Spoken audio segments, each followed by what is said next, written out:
Hi there, it's nice to meet you. Welcome to my Research Without Borders exhibit. My name is Octavia and I'm a biology student at the University of Bristol. Today I'm going to tell you all about my research. My research is looking at the effects of artificial light, or light produced by humans, on the behaviour of marine animals that live on our beaches and in our oceans. I am trying to find out if beach lights and lights coming from cities and houses are bad for marine animals. And if they are, I want to create ways to reduce these effects to ensure these animals can live healthy and happy lives. A long time ago, humans lit their houses by lighting candles and burning coal, but this all changed in 1760 at the start of the Industrial Revolution. During this time, technology really advanced, especially in the manufacturing industry. This was also when the electric bulb was invented. In 1879, Thomas Edison invented a safe, affordable, and easily reproducible light bulb that burned for 13.5 hours. This changed the way we lit our homes and our cities. This amazing invention has allowed us to work, build, and party longer, and has been incredibly important in the development of our society and our technology. But unfortunately, like a lot of things humans produce, artificial light can have negative effects on animals. The first part of my research was to try and understand and explain why some animals are badly affected by artificial light. One of the main reasons that animals can be affected by light is because of an internal clock that we find in our brains. These are called circadian rhythms. These aren't visible clocks, but are ones that are made in the brain and are then controlled by different hormones.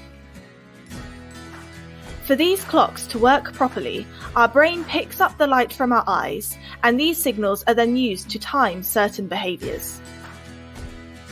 For example, these biological clocks are important so that we are tired at night, we are hungry when our bodies need food, and so that we are awake during the day to exercise and carry out other important tasks.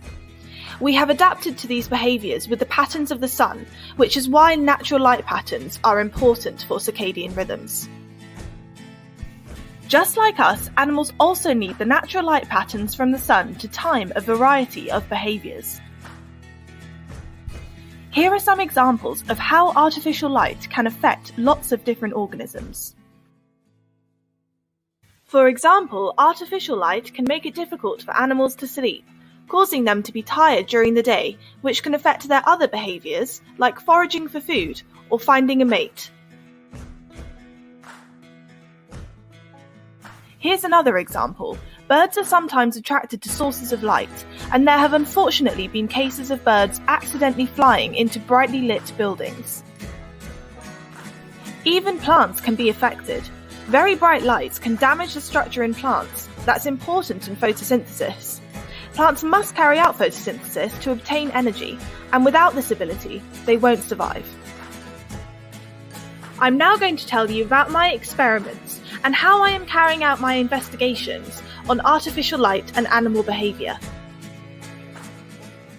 I am using crabs as my study organism because there haven't been many studies on the effects of artificial lights on the behaviour of animals that spend some of their time in the sea and some of their time on the land. These are called intertidal animals. Each week I head to the beach to collect a number of crabs, which I then take back to my lab. Once in my lab, I put the crabs in a small aquarium where they have fresh, salty water and plenty of food every few days. A camera is placed next to the aquarium to take a photo of the crabs every minute. I then apply different artificial light sources to the crabs to see how this alters their behaviour and movement patterns. After each experiment, I download the images of the crabs and run them through a special computer program. I can then visualise this data on a graph to see how individual crab movement changes over time with different light sources applied.